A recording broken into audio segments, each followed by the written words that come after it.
who is the Buddha? Maybe you've seen statues or images like this fat, laughing Buddha. This friendly image fits the common perception of Buddhism as being about peace and happiness. But as it turns out, this popular laughing Buddha is actually the standard depiction of Buddha, a possibly historical 10th century Chinese monk that some Chinese Buddhists venerate as an incarnation of the future Buddha. But he's not the Buddha in the sense that we usually mean it. Instead, the Buddha that we're going to talk about today is the Buddha known as Siddhartha Gautama, a teacher who lived around northern India and southern Nepal in the 5th century BCE. His teachings grew into what we now know as Buddhism. You've probably heard the standard story of Siddhartha Gautama, as pictured in movies such as The Little Buddha starring Keanu Reeves. According to this story, there was a wealthy but sheltered prince who one day left his palace walls and encountered sickness, old age, and death. Troubled by this experience, he left his royal life to search for a way out of suffering. He eventually attained awakening and became known as the Buddha. Then he spent the rest of his life teaching others how to overcome suffering. But before we get into that, I want to ask what might seem like a weird question: when does the life of the Buddha actually start? Well, we might say sometime in the 5th century BCE with his birth in the earthly body that would eventually attain enlightenment according to Buddhist tradition. But Buddhists have different assumptions about how the universe works, so the answer is not quite so simple as his birthday. In this video, we'll talk about the general Buddhist understanding of the Buddha, who he is, where he came from, and what he did, as well as what scholars believe about the Buddha as a historical figure. To start to understand who the Buddha is, let's start with the word itself. Buddha literally comes from the Sanskrit root Bud, which means to wake up. So the term Buddha literally means the awakened one. And so the term Buddha is a title, not a personal name. But why the awakened one? What is he waking up from? To answer that, let's turn to Buddhist cosmology as depicted in this schematic representation of the universe known as a bhava chakra, or a wheel of life. This example on screen is relatively recent, but these types of images have a long history in Buddhism, so let's take a look. One key point to understand about the wheel of life is that it works like a wheel, which is to say, it goes round and round endlessly. And this is because early Buddhists, like most South Asians, believed in rebirth.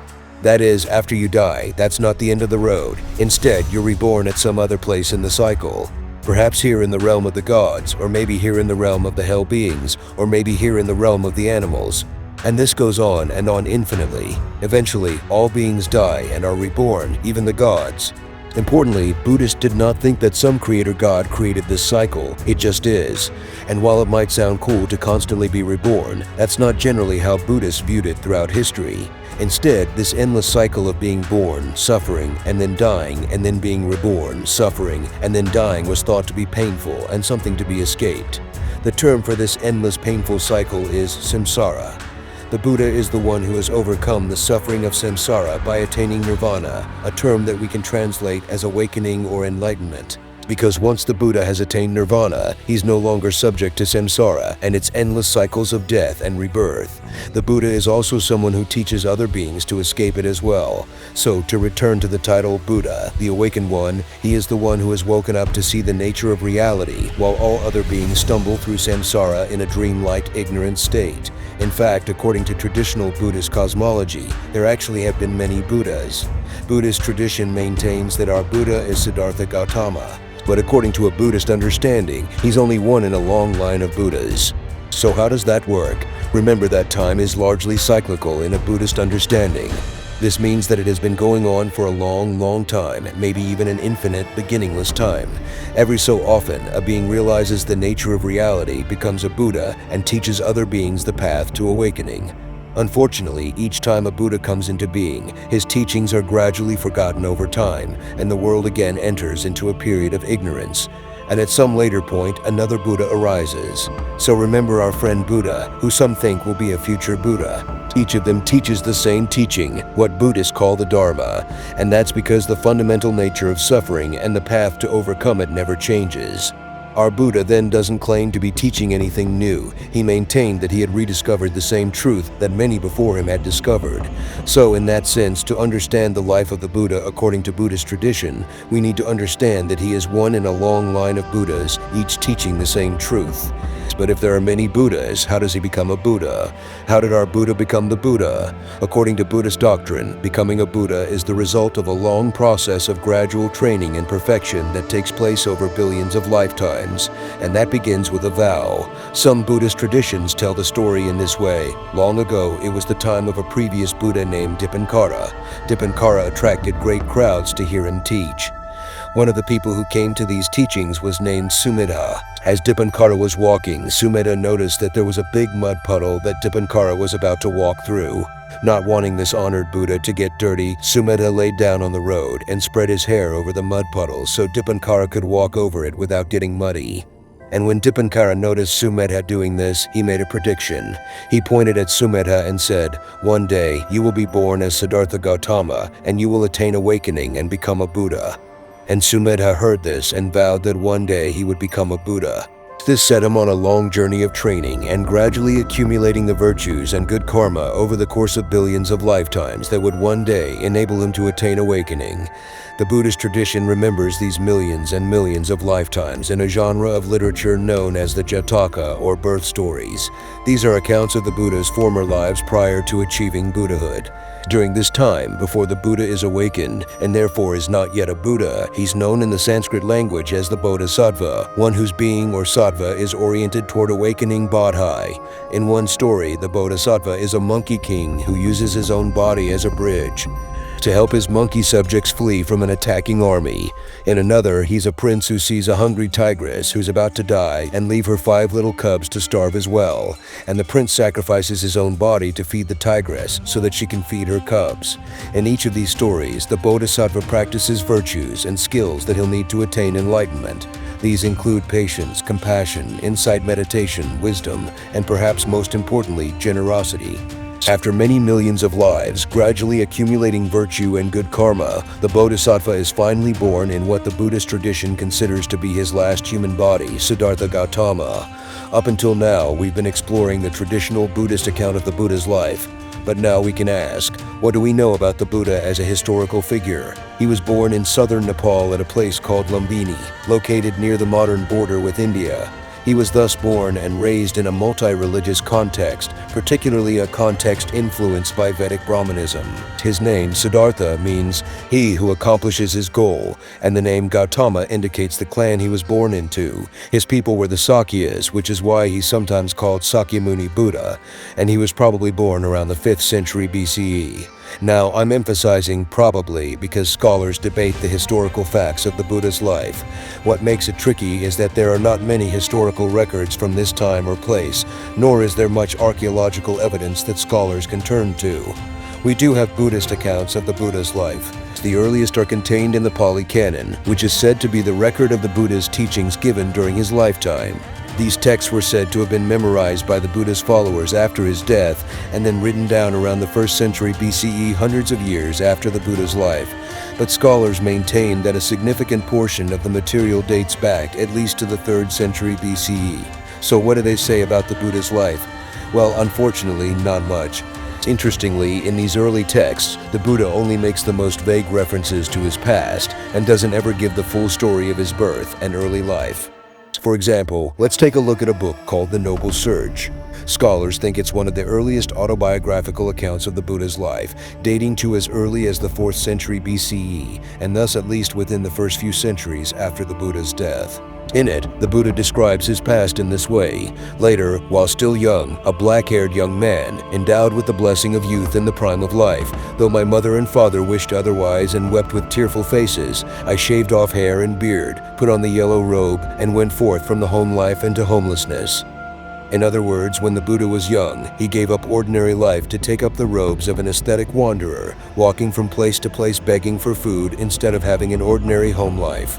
Now, notice that this is a relatively simple story. But later Buddhists expanded these early accounts into more elaborate versions of the Buddha's life story that flesh out the Buddha as a character.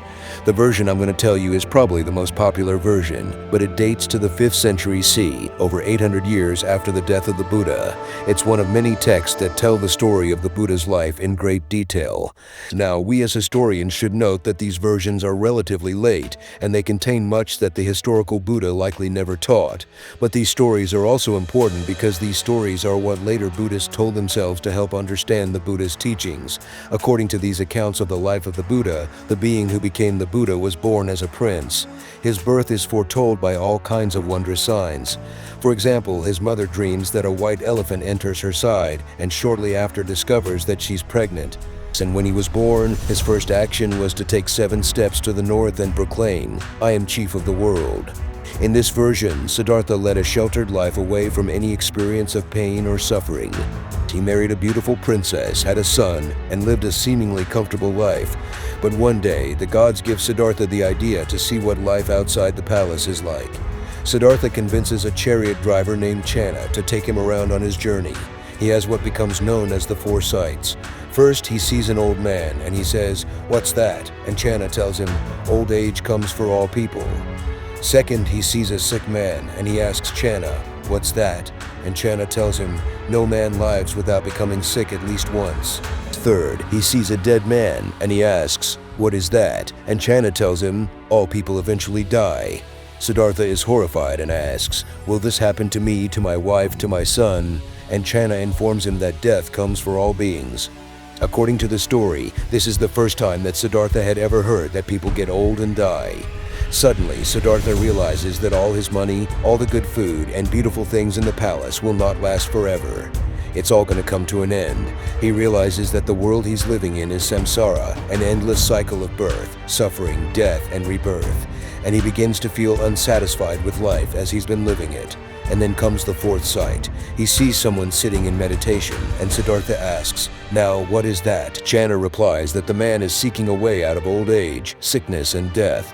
And so, right at that moment, Siddhartha has this sudden realization about the fact of suffering. He also learns that people are seeking a way to overcome it. At this point, Siddhartha wants to search for a way out of suffering. He decides to leave behind life at the palace, including his wife and small child, in a search for a solution to the problem of suffering. Now, abandoning your wife and kid might seem incomprehensible, but from Siddhartha's perspective, he could best care for his son by finding a solution to the problems of existence. So Siddhartha sets out from his life in the palace and lives the life of a wandering religious beggar. He studies with various teachers, but none of them can answer all of his questions. He even tries fasting in order to try and control his mind. And so, for 6 years, Siddhartha does these harsh practices and grows painfully skinny. Eventually, he realizes that this is not actually helping him solve the problem of suffering. All it's doing is making his body weak. So he decides to start eating again to have the strength to do what must be done. Then he goes to sit under the Bodhi tree in Bodh Gaya in modern-day Bihar. A demon tries to tempt him and distract him, but to no avail. Eventually, Siddhartha realizes the nature of reality. He attains awakening, and he understands the path out of birth, illness, suffering, and death. We'll talk about in a future video what exactly his realization is, but the important thing to know now is that he's the Buddha. He then proceeds to spend the next 45 years teaching and gathering disciples before finally dying at the age of 80. One aspect of the story you might have noticed is that the Buddha is often portrayed as a special, almost quasi-divine being. In the story, there are miraculous signs, the intervention of gods, and various other superhuman elements. This might surprise some people today because many modern forms of Buddhism downplay the supernatural. But for most of Buddhist history, Buddhists maintained that the world is populated by various visible and invisible beings, including powerful gods and demons, and that the Buddha himself had special abilities. Now he's still a human and not a god, but he's often portrayed with supernatural powers.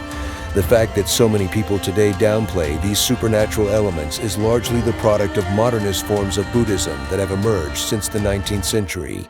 But we'll leave that topic for a future video. To conclude, one important takeaway from studying the life of the Buddha is that there are, in fact, many lives of the Buddha. According to Buddhist tradition, this is true for Buddhists in the sense that our Buddha, Siddhartha Gautama, is held to be only one in a long line of Buddhas who have taught a path out of suffering.